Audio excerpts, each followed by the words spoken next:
Good afternoon, everyone, and welcome. My name is Alison Hoons. I am an affiliate knowledge broker at Arthritis Research Canada and a member of Arthritis Research Canada's Arthritis Patient Advisory Board. I'm just going to turn on my video. I'm thrilled to be your moderator for this afternoon's webinar and excited to learn from our guest research scientists. This webinar is presented in support of episode number 5 of the Arthritis Research Education Series, The Care Equation, You plus your doctor. If you're joining us today for the first time, the Arthritis Research Education Series was created by Arthritis Research Canada's Patient Advisory Board. The purpose of this series is to provide an in-depth look at specific areas of research and to share in an informal manner important, new, and relevant research with patients and the public. Many of you have already viewed the videos for this episode on our website, and this afternoon we're delighted to have our 3 featured researchers here in person. Dr. Claire Barber will start us off with the behind-the-scenes view of how her research addresses and improves quality of care for people living with arthritis. Dr. Barber will then be joined by Drs. Deanne Lakai and Dr. Glenn Hazelwood for a Q&A, a question and answer period about how research informs the care equation. All 3 of our researchers will then be available to answer your questions. If you would like to submit any questions, just click on the Q&A button that you see in the lower right corner of your screen to enter your questions. We're going to do our best to answer as many of these questions as possible. But for those that we're not able to fit into this live session, our researchers will follow up with answers on our website for the episode 5, along with all the other resources that you can find there. We ask that you please avoid asking questions that are related specifically to your own medical treatment, as medical advice requires detailed information and clinical assessment. So without further ado, I'd like to introduce you to this afternoon's speaker. Dr. Claire Barber is a rheumatologist, Arthritis Research Canada scientist, and associate professor of medicine at the University of Calgary in Alberta. Her research focuses on measuring quality of care and developing strategies to help improve care delivery for rheumatoid arthritis. So without further ado, Dr. Barber. Thank you so much. All right, thank you so much. It's such a privilege to be here today to talk about one of my favorite topics, quality of care, and we'll be giving you a behind the scenes look. So before I get going, I just want to acknowledge that I'm speaking to you today from Calgary, and I'd like to acknowledge the traditional territories of the people of the Treaty 7 region in southern Alberta, which includes the Blackfoot Confederacy, comprising the Siksika, Piikani, and Kainai First Nations, as well as the Tsuut'ina First Nation and the Stoney Nakoda, including the Chiniki, Bearspaw, and Wesley First Nations. And the city of Calgary is also home to the Métis Nation of Alberta, Region 3. And for our colleagues in British Columbia at Arthritis Research Canada, I would also like to acknowledge that the land on which we gather is in the unceded territory of the Coast Salish peoples, including the territories of the Musqueam, Squamish, and Tsleil-Waututh nations. So to start off, I'd like to kind of define what we mean by quality of healthcare. So the Institute of Medicine many years ago defined quality as the degree to which health services for individuals and populations increase the likelihood of desired health outcomes and are consistent with current professional knowledge. But what this means is that we want to understand how good is our health system at giving the best care possible to those who need it. There are various dimensions to quality of care, and again, these were initially defined by the Institute of Medicine, but have been adopted broadly internationally by many health systems.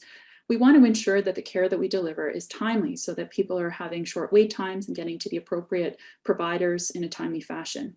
We need to make sure that the care we provide is effective, that it is according to the best evidence, and that we achieve the best outcomes for our patients.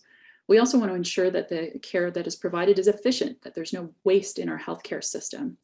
We need to make sure that the care that we provide, as well as the outcomes, are equitable, and so that they do not differ on the basis of a person's individual characteristics or their geography or their socioeconomic status, for example. We also want to ensure that the care that we provide is patient-centered, that it is respectful of patients' individual values, and that they are involved in every aspect of the care that they received. We also want to ensure that the care that we provide is also safe. So how do we address and improve quality of care? Well, there's a variety of strategies. Those that are listed in the blue boxes are ones we're going to spend a little bit more time talking about today, but I thought I would give a brief overview of all these different strategies. So first and foremost is education and training. Medical doctors go through training in medical school, as well as residency training and beyond. And an important concept is that of continuing medical education, so that we're ensuring that we're going to ongoing conferences, reading medical journals, and staying up to date, and maintaining our competencies.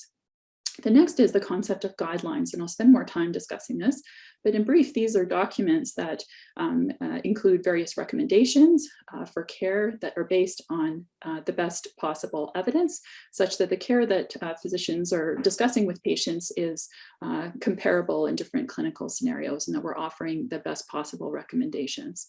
Quality indicators and performance measures are ways in which we can actually measure whether or not the care is according to best practices and guidelines. Then there is accreditation. So various programs, such as the divisions of rheumatology in hospitals, need to undergo periodic independent accreditation to make sure that they're up to the appropriate standards. Maintenance of certification refers to a process by which physicians who are registered with the Royal College of Physicians in Canada undergo a regular review of the type of activities that they're doing, such whether they be audit and feedback activities or educational activities, to maintain their level of knowledge and improve the quality of care for their patients.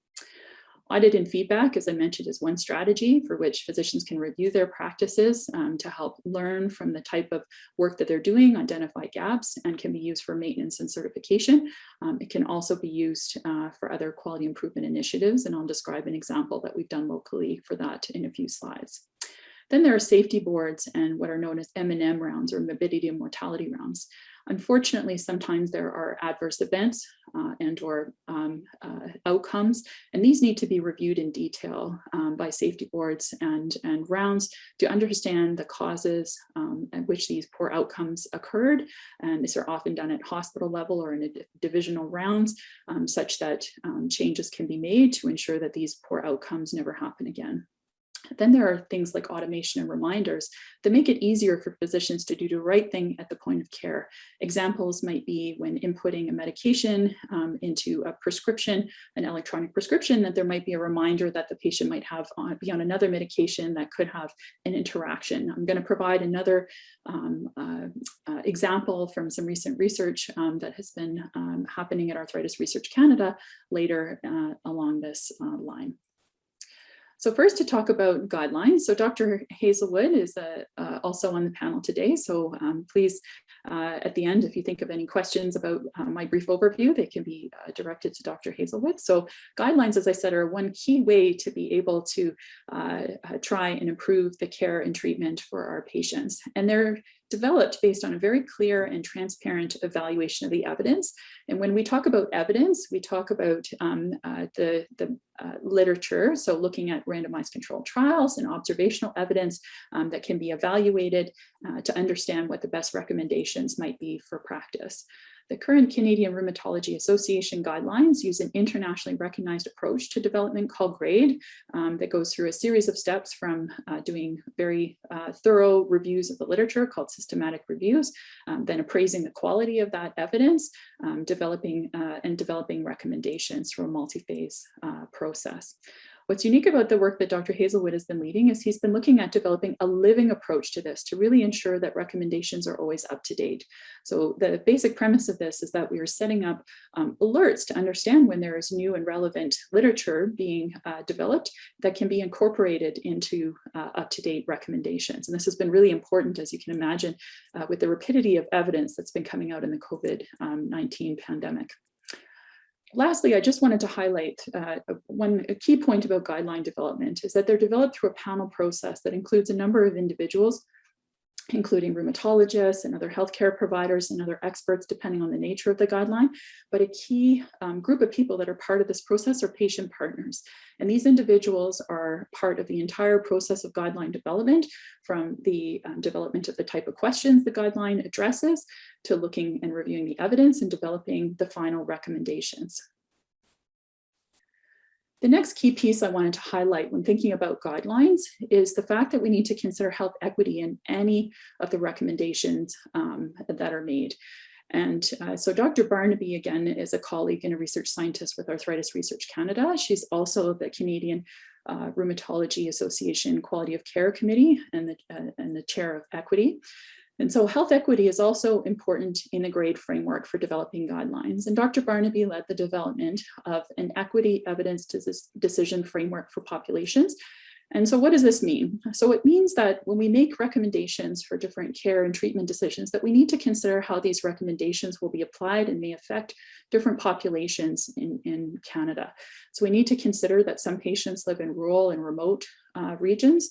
We need to consider Indigenous peoples, elderly persons with frailty, refugee, first-generation immigrant populations, persons of lower socioeconomic status and vulnerably housed, and gender and sex diverse populations. And so it's been really important throughout each recommendation made through the GRADE framework to consider all these various populations and how each specific recommendation may impact them. So just a brief interlude again to talk about equity versus equality and what we really mean here. So these are, we'll pretend that these are three of our friends, and we're trying to watch a football game, and we have a large barrier that's impeding our ability to enjoy this all together. And if we give everybody, all of our three friends, the same treatment, so we all give them each a block, unfortunately, one of our friends cannot see the game because the block was not an appropriate sort of strategy for them to properly view it. We're thinking about equitable treatment. We've given 2 blocks to our friend in the middle, and they can now view the game. And we've given sort of a different mechanism for our friend in the wheelchair to see, a ramp, and this has been effective. However, if we remove that systemic barrier, which was that big fence, has been removed, this is really what's known as equality. So while we talk about quality of care, I'd like us all to be mindful that for many individuals in Canada, there are an enormous amount of systemic barriers to high quality care that may exist that we need to be thinking about at a population level. And that's something, again, we could discuss and ponder and think about as we go through this discussion today. So we have our guidelines, and they've been developed by a thorough process. How do we enact them? How does this come to play in the clinic? And how might patients appreciate and be involved in that process when discussing and making decisions about treatment? So one way to do this is through the use of decision aids. And again, my colleague, Dr. Hazelwood, among many others at the Canadian Rheumatology Association, has been working hard to develop some tools through which we can best implement these recommendations. One such tool and resource that I've highlighted on the right is the COVID-19 Resource Center from the Canadian Rheumatology Association, where a decision aid for COVID-19 vaccination has been uploaded, that has been developed, led by Dr. Hazelwood, and developed with rheumatologists from across Canada in collaboration with input from the Canadian Arthritis Patient Alliance. So what do decision aids do? They help with ensuring that there's shared decision making, so that the patient has the opportunity to review all of the options, to review the benefits and harms and any uncertainties related with certain treatment decisions, and to really clarify what their value are around the decision to make the one that's most appropriate for them. I'd like to highlight that there's a lot of ongoing work in this area, and the idea would be that we have decision aids that are developed and ready to go and relevant to accompany major guideline recommendations. So for example, we've already developed an early RA treatment decision aid that is available in paper form and is available here in this open journal. This has recently actually been adopted for Indigenous populations. We are working on developing a guideline recommendation as well as an accompanying decision aid, again led by Dr. Hazelwood, for tapering treatment in RA if disease is stable. So we have our guidelines, we're implementing them in clinic, but how do we actually measure if we are achieving the best quality of care? So a quality indicator is a statement that describes a measurable and important element of high quality care. So this is an example from the American College of Rheumatology of a process quality measure. So a process refers to something that's happening in clinic that is necessary for the provision of care to achieve the best outcomes. And this is a measure that we've also adopted in our Canadian framework. So this is looking at whether patients with rheumatoid arthritis are getting a disease activity measurement at 50% of more or outpatient visits. And so measuring disease activity refers to checking a patient's tender and swollen joints and calculating what's called a composite measure of disease activity to be able to classify whether or not patients are in remission or low disease activity, or whether or not they have higher disease activity, such as moderate or high disease activity, and require a change in therapy. So it's really a necessary prerequisite to ensuring that physicians are accounting for the disease activity and making, which is the first thing before any treatment changes can be made. There are also different types of quality indicators that measure patient outcomes. For example, we can measure the number of patients that are in remission as an outcome. And we can also look at structures as quality indicators. So for example, we might look at whether or not we have the prerequisites within our clinic to be able to provide the highest quality of care. For example, do we have enough rheumatologists, enough nurses? Do we have an appropriate electronic record where we can account for a patient's disease activity and record this and feed this back? So those might all be structure indicators. And so in Canada, in about 2016, we collaborated with the then organization, the Arthritis Alliance of Canada, to develop a set of quality measures to evaluate their pan-Canadian model of care. So they had developed previously a model of care that walked through the process of a patient journey through the identification of symptoms suggestive of an inflammatory arthritis, through specialized access to rheumatology and other musculoskeletal care, through appropriate medical management and ongoing care, as well as workforce considerations and patient self-management. So in order to ensure that these models of care are functioning appropriately and helping patients get better and achieve the best outcomes, we devised a set of system-level performance measures to measure the delivery of care. These performance measures answer very specific questions. So how many patients are not getting seen or identified as RA? How many patients are getting to the rheumatology clinic in a timely manner for diagnosis? Are patients being treated appropriately, and is treatment timely once a diagnosis is made? And are patients getting lost to follow-up? So we have applied these different system level performance measures across Canada using provincial health data in British Columbia and Alberta, as well as in childhood arthritis in Manitoba. And we are currently working in Ontario using provincial health data as well. Unfortunately, these evaluations have often identified that there continue to be some gaps, although there have been some improvements over time. But these are areas that we are actively working to develop some solutions. Beyond measuring things at a system level, we identified through this work as well that it was really key to be looking at other processes that were important to care delivery as well as patient outcomes. And we embarked upon a project to establish priorities for high quality care that could be used to develop an RA quality of care framework for Canada. We first started with a qualitative study where we interviewed people living with rheumatoid arthritis, healthcare providers, managers, and policy leaders across Canada to really understand what was high quality care and what were their priorities for high quality care.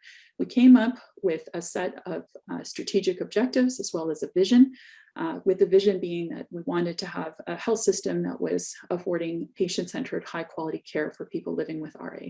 The strategic objectives address the following items. So we wanted access to timely diagnosis and care. We wanted to encourage best practices for the management of RA and any complications of the disease. We wanted to ensure that patients were provided with the right information at the right time to participate as informed partners in their care. We wanted access to healthcare providers to emphasize the importance of multidisciplinary care, including specialized arthritis nurses, physiotherapists, social workers, occupational therapists, and pharmacists. We wanted to be able to measure patient outcomes to ensure the best possible outcomes are achieved. And we wanted to measure and optimize the patient experience with care. To address these strategic objectives, we developed a quality framework with very specific measures, and the types of measures are outlined here. Unfortunately, through this rigorous process, not all priorities had measures which were easy to capture and feasible to measure, and we've in the process of developing a patient survey to best address these. And so we have our framework. How do we use it to improve quality of care? Well, one of the studies that we've done locally is looking at this concept of audit and feedback. So this is a way of providing feedback to physicians on their practice, and is one way to help them recognize any gaps in care so that they can make things better. So we implemented a report. We like to think of this as a report card for physicians on 5 measures from the RA Quality of Framework that are supporting best practices. And so we used a quality improvement and research database called Room4U. Room4U has been implemented in our center for a number of years and allows patients to enter a number of important patient-reported outcomes on their end prior to their visit with the rheumatologist. And then at the point of care with the rheumatologist can enter the disease activity and any other physician-reported outcomes. We provided physicians with a report over their last few years of how they were performing on these various measures. And then we conducted surveys and interviews with the physicians to review their perceptions on the process. What was really interesting about this is that this is the first time that physicians had ever been provided with that type of detailed feedback on their practice and how they've been performing, and they were responded very favorably to it. We have subsequently set up an ongoing measurement and reporting in our division. So beyond the measurement of quality of care and improving in rheumatology, patients with rheumatic conditions are also followed by primary care, and primary care physicians are integral to ensuring that patients are achieving the best possible quality of care. And so to better support primary care physicians in this job of providing high quality care for patients with inflammatory arthritis, Dr. Lakai, who's also on our panel today and is a scientific director of Arthritis Research Canada, has been working on a project to develop some reminders that will pop up at the point of care when a primary care physician is seeing a patient with an inflammatory arthritis to ensure that they are receiving the most appropriate care according to guidelines. And so these type of care recommendations are based on the following themes. So looking at cardiovascular risk assessment, hypertension and diabetes screening, osteoporosis prevention and treatments, immunizations and hepatitis screening, minimizing steroids, eye monitoring, hydroxychloroquine use, and lifestyle counseling. And so you might be reflecting upon the care that you have received as you're listening to this. And so how might you have experienced quality improvements when you're seeing your rheumatologist? So some things that you may be reflecting upon are the wait time. So whether they be reduced for access to care for initial diagnosis. You may have a rheumatologist that's checking your joints and recommending changes if they're finding that the disease is active, meaning that there are swollen joints or painful joints. There may be a clinic administering surveys to monitor your functional abilities. For example, do you have trouble bathing or dressing because of your arthritis or pain? They may be checking on your vaccination status and recommending appropriate vaccinations to keep you safe from infections. They may be checking on your smoking status and recommending smoking cessation to reduce your risk of cardiovascular and lung disease and other cancers. They may be checking on your bone health to evaluate for the risk of osteoporosis or your future risk of fractures, or looking at your cardiovascular risk factors to reduce risk of heart attacks and strokes. So one of the things that I would, in wrapping up this sort of more formal part of this before we get into the question period, is really just to highlight that when we're talking about improving quality of care, this really is a continuous process that can occur on many levels, from at the level of the physician-patient interaction, to at a clinic level, to at a provincial level, regional level, and national level.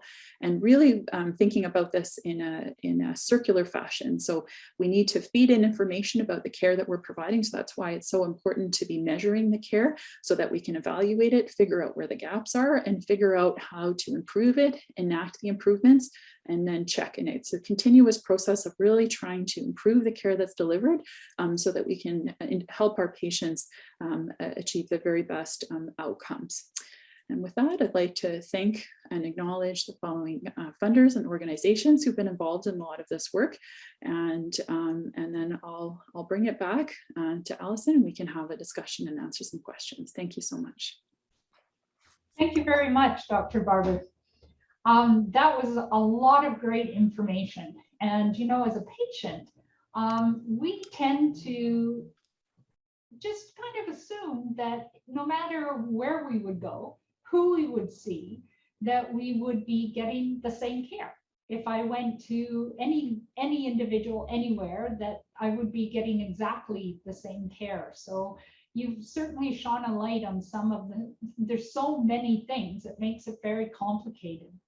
I was particularly interested, please feel free, actually, all our participants today who are joining us, remember that you can add a question in the question and answer, the Q&A tab down at the bottom of the screen. So please feel free to add some questions. And while we're waiting for some of those to come in, Dr. Barber, I'm wondering, that slide about equity, that visual image was very helpful for me. And I wonder, I know this might be a difficult question, but do you have an example of what the wall or the box or the ramp might be for rheumatology patients in particular? Are there, I get the concept of being able to see the game, but what could a box or a ramp or that wall be? Mm-hmm. Well, I think and that's an excellent question, and it depends on the person and population you're looking at. So, for example, we want to make sure that care is safe and appropriate for all of our individuals. And I think that there are barriers for many in our healthcare system. There can be systemic racism that we know that exists, especially for Indigenous populations and those who are of color. And I think understanding and learning about that and developing strategies as a healthcare system, as a clinic, as a physician, to understanding what those are and ensuring that we do the best care possible for all those individuals is really important. I think there are individuals that live in more rural and remote locations, and that for an example, like thinking about how guidelines may apply to these individuals, I think is important. For example, we've been discussing tapering or reducing medication for individuals, which may be very desirable for people for a variety of reasons. But if you live in a region where it's not easy to access a rheumatologist because of where you live, the application of that guideline may be different, and those are considerations that need to be made. So those are just a few. I think that looking back at Cheryl's work, Dr. Barnaby's work, and looking at all those different populations, there are a myriad of examples of where we need to spend special attention thinking about the populations that we serve and ensuring that we put that equity lens on and thinking about how to ensure that people have this, appropriate access to care to be able to achieve their optimal outcomes. Yeah. Thank you. So we've got one more question posted here before we move on to the panel. And that's, can anyone access Room for You? You mentioned that particular source. Is that accessible to anyone, anywhere? Yeah, so Room for You was developed at the University of Calgary. It's, as I mentioned, sort of a data platform. So currently it's only accessible for patients at the University of Calgary in clinics. It's currently functioning a bit as a research study, and so people would be consenting. So if you happen to be at one of the University of Calgary sites, either at the Richmond Road or at the South Health campus, you can certainly discuss with your rheumatologist if you wanted to participate. Beyond that, there may be similar, there's national early arthritis studies like CATCH that people can participate, and there may be other local initiatives that are research or quality improvement based that people can participate in. Thank you. I'm noting the time and that we're scheduled to start the bigger panel discussion. I do see in the Q&A box that there's a couple of other questions. We might be able to address those in the larger panel discussion. So I would invite Dr. Deanne Lakai and Dr. Glenn Hazelwood to turn on their cameras, and I'll just introduce them, and then we can begin taking more of your questions. So Dr. Deanne Lacaille is the Scientific Director at Arthritis Research Canada and a Professor of Medicine and the Mary Pat Chair in Rheumatology Research at the University of British Columbia. Her research focuses on two areas: studying the impact of arthritis on employment and preventing work disability.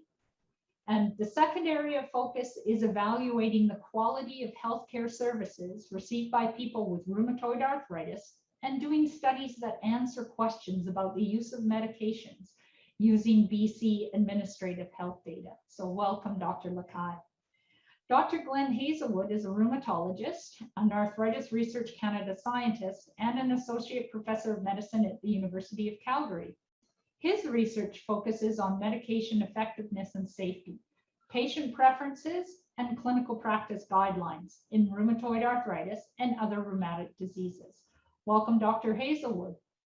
So I would invite people to share their questions in the Q&A box, and I see that we do have some more questions. And please note that, remember that the questions that it might not be possible to answer all of your questions. We will also have written responses on the website. And I'm looking for questions that are specific, that will resonate with a large number of people. So I'm wondering actually if this next question might be suitable for Dr. Lacaille. How do primary care physicians react to reminders? I'm thinking that it might feel that it's up to them to know how to care for their patients. What are your thoughts about that, Dr. Lacaille? I think this is a very good question, and certainly the way that a reminder is worded is very important. I think we all have to recognize that sometimes it's not that people don't know, it's just that right at the moment, a reminder just jogs your memory. Oh, this is what needs to be done right now, or oh, there's this that has happened. So it's all about, it's like anything else in communication, it's all about the way we communicate. So it's just important to build those reminders in such a way that they are sensitive, that they don't assume that the physician doesn't know, but that they're more like a memory jogger, that they're meant to be an aid and a support and not to be assuming that you are ignorant. But it is, an important question in the sense that if you're bombarded by too many reminders and too many of those things, then people start to tune them out. So I think, and you don't want them to be annoying to people. So it's all in the art of how you create these reminders, what your messages are, to not be overpowering, not interfering with the patient-physician encounter. And there is a literature on this, on how to do this properly. But in general, physicians welcome it because it just makes things easier, and it puts all the information in one place, and it puts the information available to you at the time that you need it, so that it's just there and you just need to click for that tool that will assess your fracture risk, for example. And some of these reminders will be personalized so that you take into consideration some of the information elsewhere in their chart to provide a more personalized assessment of risk. Thank you, Dr. Lacaille. Dr. Hazelwood, I know that your area of specialty is in guideline development. And as a patient, we sometimes wonder how our thoughts, our perspectives about about how those guidelines are shaped and generated and what's in them, how do we get our thoughts as a part of that? Is there a process in place for patients' perspectives to be considered in guideline development? Yeah, no, that's a great question as well. So patients really, when guidelines are done well, patients should be involved throughout the guideline process, from picking which questions are the important ones to address, and one of the key parts of a guideline is I always say the research can tell us what the benefits and harms are, but they don't tell us what treatment is best, because to make that, you need a judgment in terms of, the benefits and harms and costs and other considerations that go along with treatment. And that's where patients are really critical to, and including patient means, looking for research that sort of, asked patients sort of systematically what they think about different treatments and what their preferences are, to including patients on a panel to help with those decisions where we need to trade off different benefits and risks and other considerations with treatment. So yeah, no, it's really critical to have patients involved throughout with guidelines. Thank you. Dr. Barber, this might be a good question for you. The question is, hi, I was wondering how doctors stay up to date on best practices. That's a great question. So there's various mechanisms by which we can stay up to date. And so things like attending regular weekly rheumatology rounds are things that we do in our division. There's various educational days, there are conferences, reading medical journals, and then there are some subjournals that are more digestible, kind of rather than the original study, sometimes summaries of that that can be used, and reading guidelines as well are all different ways that we can maintain our competencies and remain up to date. And then we can log those and check those and get our maintenance of certification through the Royal College to remain our professional designation. So there's a way to kind of keep track of that and ensuring we're meeting standards. Thank you. Dr. Lakai, there's a question here about biosimilars, which I'm wondering if you can address. We know that some of the quality work about best care in arthritis now includes prescription of biosimilars. And the question is, after just going through the switch to a biosimilar, what has been the reaction to them thus far? Is this a cost-saving measure? Is it a step backwards for some patients? What can you tell us about the quality of care aspect of biosimilars? British Columbia has implemented a biosimilar transition policy now for, I guess I'd have to sort of count the years, but this has now been a couple of years that we've been doing this. So we do have some experience with that.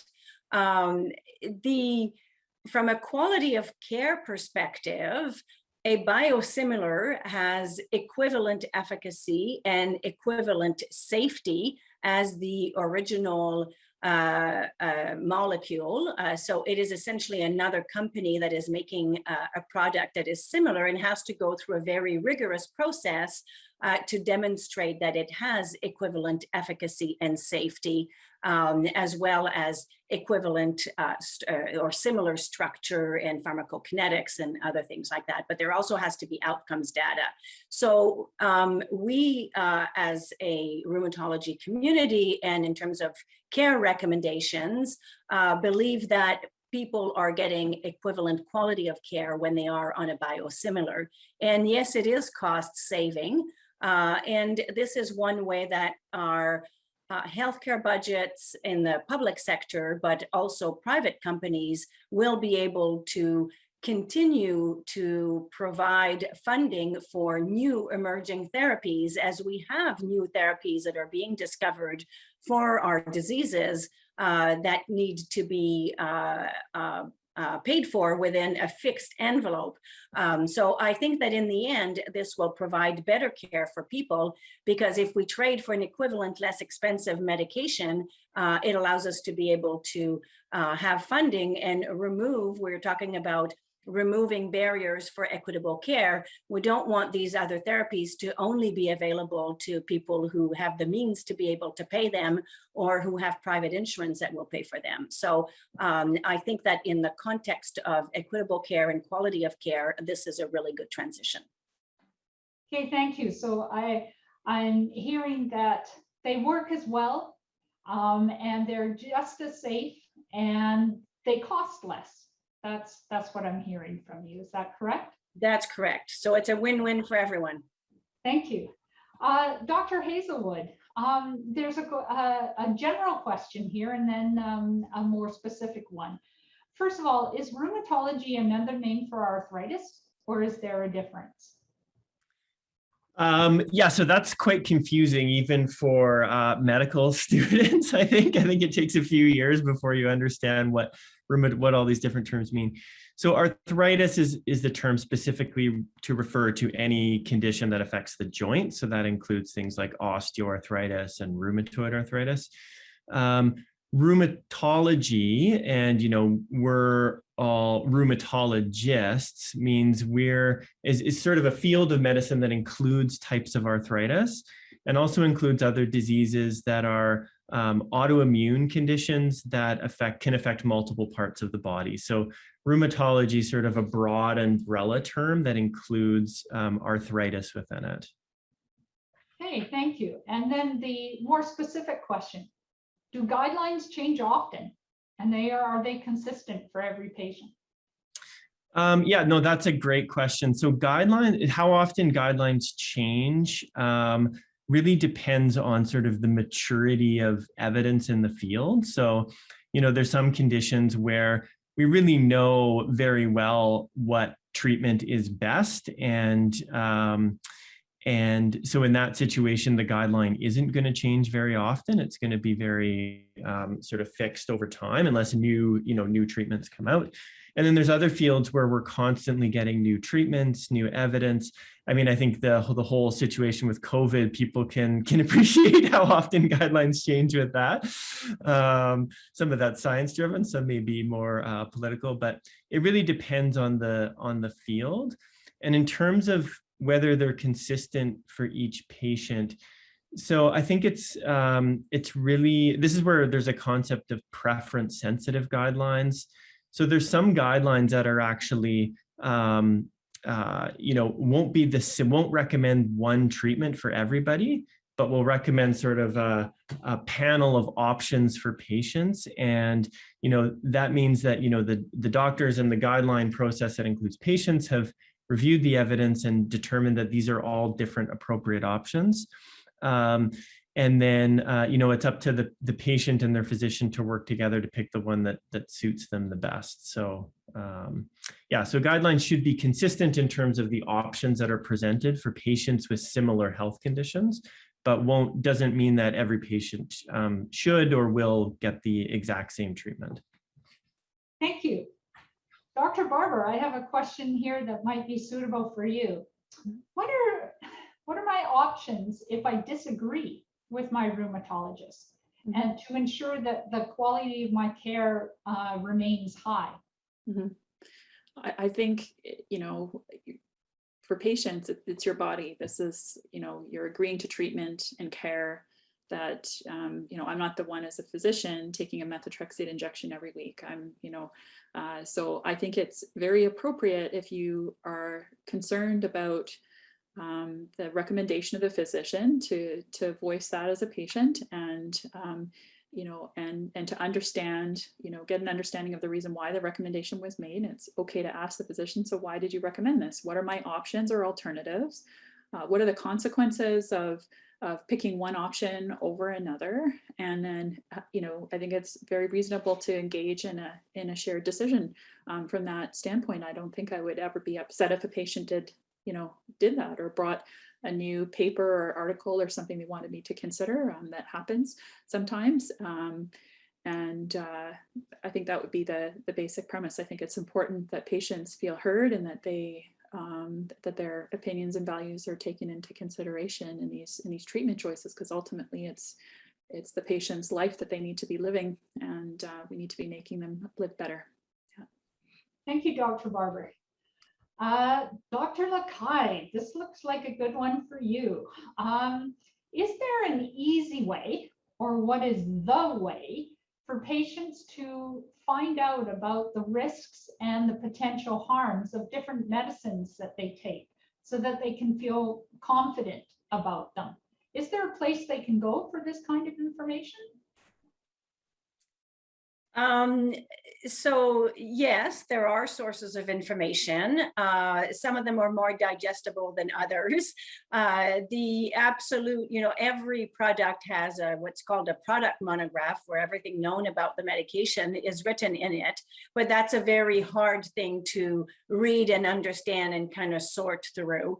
A patient decision aid usually actually guides through this in a way that makes the information, presents the information in a way that allows people to visualize and understands the trade-offs of those risks and benefits. So it's a good place to go. There are some website like RheumInfo is an example of it, that has information on all of the main medications that are used in rheumatology that provides some succinct information on what are the most important risks that people need to take into consideration.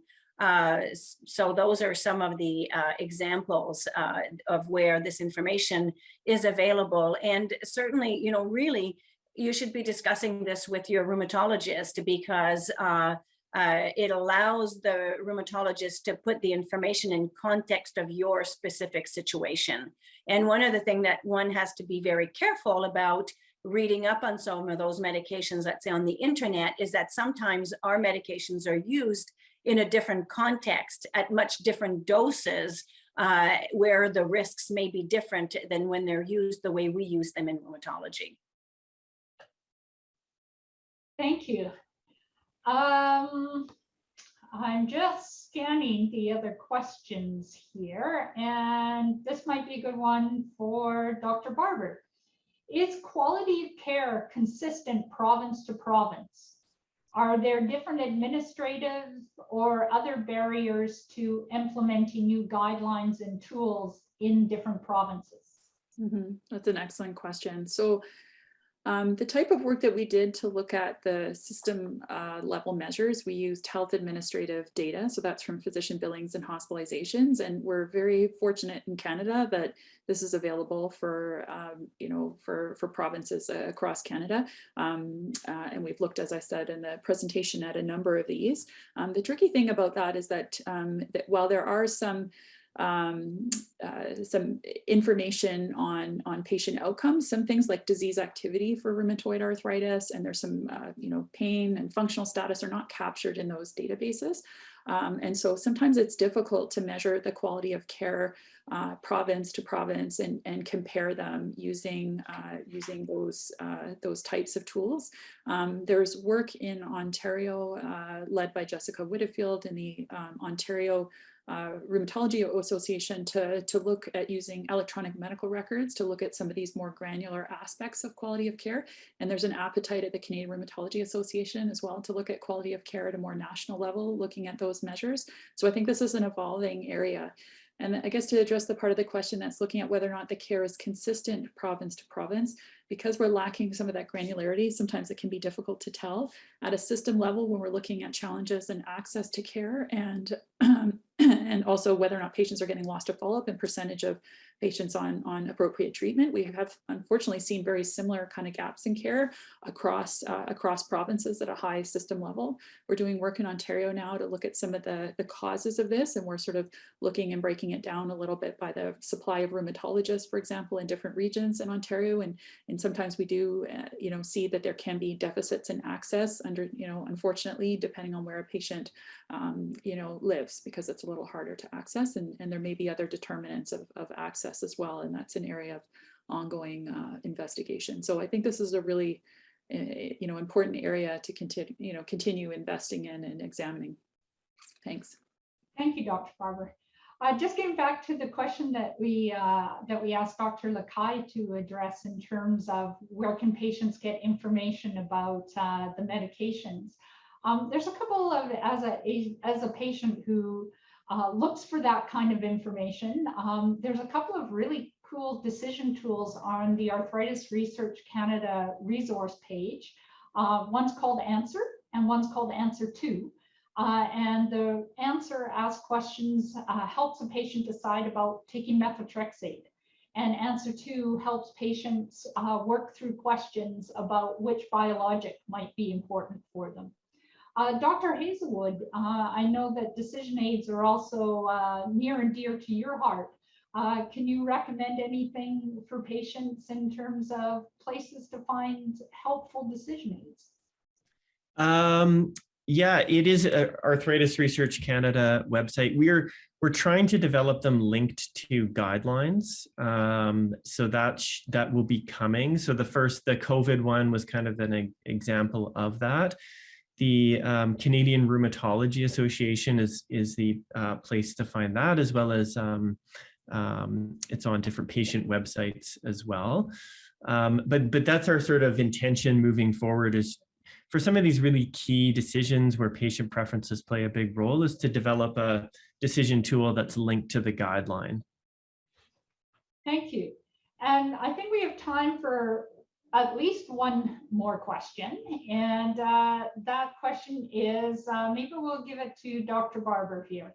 Even though there are guidelines to help with decisions, and of course, we've just also spoken about decision aids, is it okay to ask a second opinion from another rheumatologist, for example?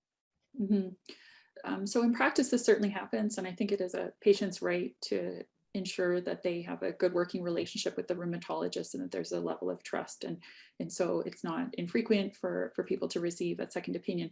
The one thing I would state about that is that in most regions in Canada, there's a shortage of rheumatologists. So sometimes that can lead to further delays in the system as a whole, and perhaps even for that second opinion. So I think that's something to be mindful of. And so, but certainly people have the right to, to ask for a second opinion if they feel that they need one in order to, advocate for their best health outcomes. Thank you. And last question, you mentioned, Dr. Barber mentioned about patient-reported outcomes. And not all of us are as familiar with the language about what a patient-reported outcome is. I'm thinking that it's probably some of those questionnaires and things that we're asked to fill out as patients when we go and see our rheumatologists. Dr. Lakai, why is that important? Why is it important for patients to fill out those questionnaires? I'm thinking of one like the HAC, for example. Why are we asked to do that? Why is that important for quality of care? Yeah, so you're correct. So patient-reported outcomes are, as the name implies, the symptoms that patients report that they experience, and they're usually gathered through questionnaires, either written or online, or questions that we ask. But essentially, they are, compared to, let's say, a joint count, which is really my assessment when I examine your joints, a patient-reported outcome is you are telling me how you are doing. And that is why patient-reported outcomes are so important, because they really represent the patient perspective on how they are doing. And they also often will cover aspects of living with arthritis that are not always traditionally included in our medical way of assessing a disease. So they allow you to take into consideration things like your mental well-being, your social interactions, your work, your ability to function, your ability to do things.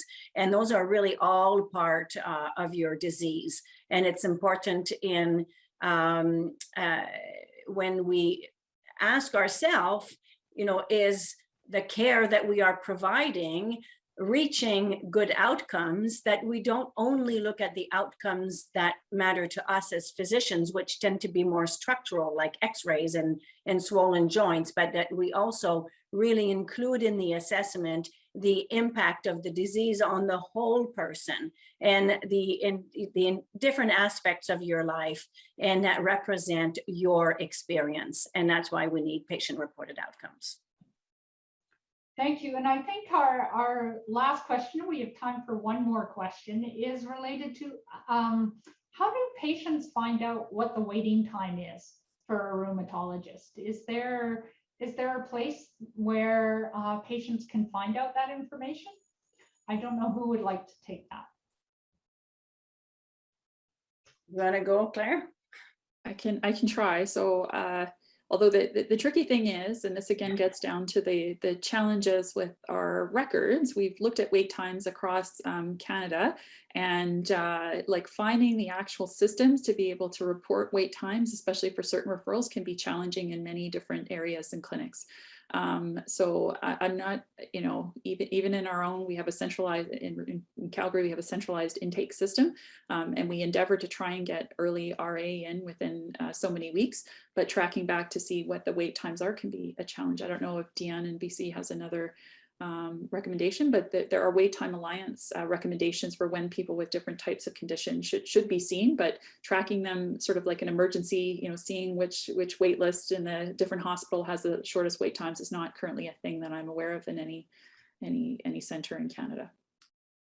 Yeah, I mean, I know surgeons have published wait list, and you can know, you know, which surgeon has the shortest wait time to get a surgery. Although even there, you have to be careful, because when does the clock start ticking affects people's wait time. So, you know, if you put people on the list only when you schedule them versus when they're first seen, you know, there's different, not all wait times are equal is what I'm trying to say, but we don't have a similar system in rheumatology. And it really is geography dependent, and certainly some of the rural areas where there's less availability of rheumatologists have longer wait times. Thank you, Dr. Lakai. Okay, so that winds up the time that we have for the Q&A for today's session. And I really, first of all, for our participants, our apologies if we weren't able to get to all of the questions. As promised, we will provide written answers to those that we couldn't address during the session. So it's not that your questions were less important, it's just hard to navigate when there's many questions coming through at once. So please rest assured that we will address your questions in the written form on the website. So I want to thank everyone who joined us today. And in fact, you can feel very proud that you are part of a record-setting registration for today's webinar. Over 450 people registered for today's webinar. So you are amongst good company in choosing how to spend your hour this afternoon. So thank you. I hope that you found this webinar informative, helpful, and even fun. We'd like to thank our sponsors of the Arthritis Research Education Series for their support. And there are several: Merck Canada, Fresenius Kabi Canada, Gilead Sciences Canada, GlaxoSmithKline, Novartis, and Teva. So thank you to all of our sponsors. A special thanks to our Arthritis Research Canada scientists who shared their time with us today, Dr. Claire Barber, Dr. Deanne Lakai, and Dr. Glenn Hazelwood. We're really grateful that you were able to share this, share your, not only your research, but your passion. And it really came through how much you care about the quality of care that we receive as patients. I also want to thank the people behind the scenes who are responsible for putting together these sessions for us, this education series for us. There's so much work that goes into producing these sessions, and particularly during the pandemic, that we can meet together safely and stay informed is a reflection of many people that you don't get to see their pictures and hear their voices that have helped put together this session today. For those of you that haven't had an opportunity to visit the website, check out the Arthritis Research Education Series.